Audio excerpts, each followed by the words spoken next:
Everything old is new again. The Sega Genesis Mini is finally coming to stores September 19th, 2019. There are plenty of reasons to be excited for the little console's arrival. Here are just a few that should get you hyped up before you pull out your wallet.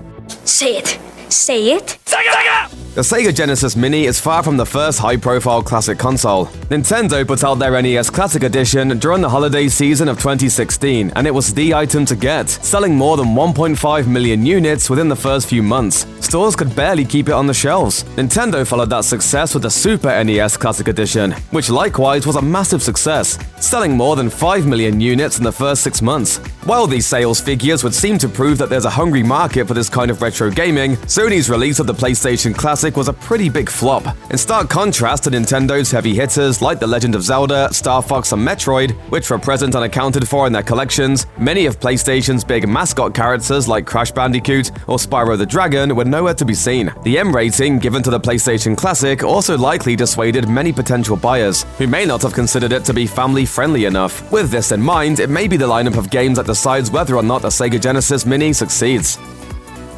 The original announcement for the Sega Genesis Mini teased that there would be 40 games on the console, with Sega brilliantly rolling out the roster of titles 10 at a time. This built the anticipation to a fever pitch, after which Sega surprised fans when they revealed the last round of games and brought the grand total to 42. In addition to classic blockbusters like the first 2 Sonic the Hedgehog games and Earthworm Jim, the Genesis Mini includes a number of surprise picks. 2 of the final games announced were real treats: Darius, a bona fide classic in the shoot-'em-up genre, and Tetris. This version of Tetris, made for Sega's 16-bit console, is notably very rare, so this is a jackpot of an inclusion for hardcore fans. In short, the full Genesis Mini lineup is a remarkably well-rounded collection of games, and should be well worth the money for Sega fans. Here's the full lineup.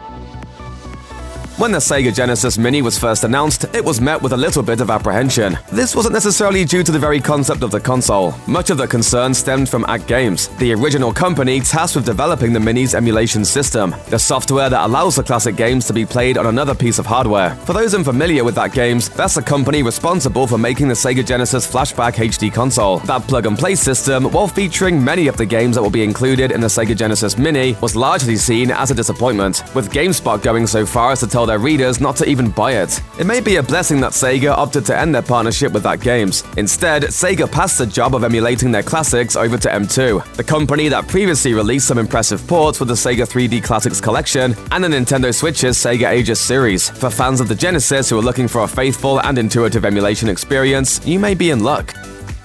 The Sega Genesis Mini is far from the first attempt at releasing a plug-and-play console featuring Genesis games, but it may be the best option when you consider what came before it. Polygon's review of that game, Sega Genesis Flashback HD, focused largely on the frame rate issues suffered by the emulated games and how the system itself had a very unintuitive menu. Meanwhile, though the Flashback advertised 85 built-in games, the marketing wasn't very forthcoming, considering 28 of those games weren't actual Sega classics, with titles like Mahjong Solitaire helping to fill space. In fact, several of the Sega-released games on the Flashback weren't even from the Genesis, instead coming from the Sega Master System or Game Gear. Another attempt at putting out a modern answer to the Genesis, one that was met with significantly more enthusiasm, was Analog's Mega SG. This region-free HD system plays Genesis cartridges and, according to GameSpot, looks and sounds better than the best original console from Sega. However, this means it's really only a great option for hardcore collectors who already have a library of Genesis cartridges. Also, the Mega SG retails for nearly $200 compared to the Genesis Mini's $80 price tag. If the Sega Genesis Mini is able to provide crisp visuals and high-fidelity sound while also packing 40 built-in games, then it may just be the best bargain yet for that authentic Genesis experience on a budget. Outside of the previously mentioned systems, there are actually plenty of ways to enjoy many of your favorite Genesis games. May 2018 saw the release of the Sega Genesis Classics, an anthology for consoles and PC that featured a library of 53 games from Sega's 16-bit era, many of which have also been announced for the Sega Genesis Mini. Then, Genesis games came to the Nintendo Switch in a few different formats. There's M2's Sega Aegis line, which, according to Ars Technica, took, quote, original source code and assets in order to completely resurface original games and designs with welcome mechanical tweaks.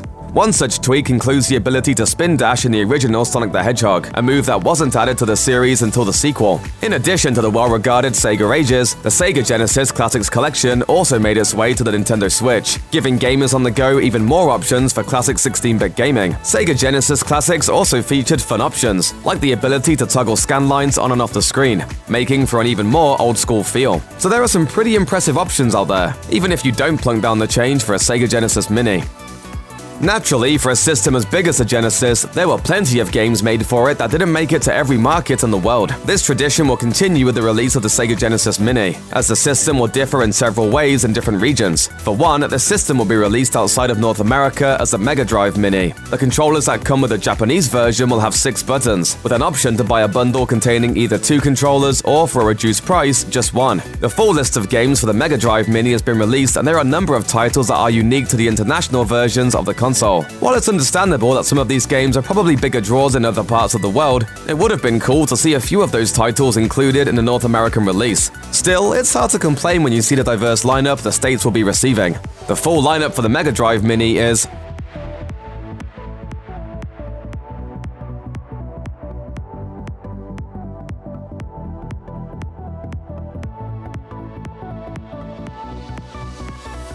Between the lineup of mega-hit games and faithful console design, you may be thinking that there's no way Sega could possibly sweeten the pot. However, you'd be wrong. Sega has announced some really fun accessories for the Mini in the form of cosmetic add-ons resembling the Sega CD and 32X, as well as a replica Sonic the Hedgehog cartridge. While these pieces are non-functioning, as noted by Polygon, they will certainly offer a more authentic aesthetic experience for gamers looking for a full nostalgia trip. The pieces will slot together with the pre-existing Mini console, significantly beefing up the look of the diminutive system. As of right now, these add-ons, collectively called the Mega Drive Tower Mini, are only set to launch alongside the Mega Drive Mini in Japan. Hopefully they'll see some kind of release in the US. Even though the original 32X and Sega CD didn't exactly light up the sales charts back in the day, there's most likely a real market for Sega fans who would be ecstatic to have this tower in their living rooms. Another sweet detail: the menu music for the console will be composed by none other than Yuzo Koshiro. He's not a household name, but Koshiro's work will sound instantly recognizable to fans of the 16-bit era. Koshiro composed the music for such games as Revenge of Shinobi and the Streets of Rage series. He would also go on to score more modern classics, such as Shenmue and its sequel. This may be the most obvious question of all. Where can you go to actually buy a Sega Genesis Mega Drive Mini of your very own? Well, luckily for those of you who don't want to fight crowds in the fall, the console is actually available for pre-order now at Best Buy, Amazon, and a few other major retailers. According to SlashGear, the $80 system will come with 2 replica 3-button USB Genesis controllers, 1 HDMI cable, 1 USB to micro USB power cable, and for North American buyers, a power adapter. That's not all. For an even more authentic Sega Genesis experience, a 6-button version of the Mini's controller will be available in North American stores starting in late August, just a few weeks before the console hits shelves. This is especially exciting, given that some of the fighting games featured on the Mini are greatly improved using 6 buttons. You can test out Sega's first foray into console development since the Dreamcast back in 2001, when the Mini hit store shelves on September 19th, 2019. Genesis, the new generation in video games. Check out one of our newest videos right here. Plus, even more SVG videos about your favorite consoles are coming soon. Subscribe to our YouTube channel and hit the bell so you don't miss a single one.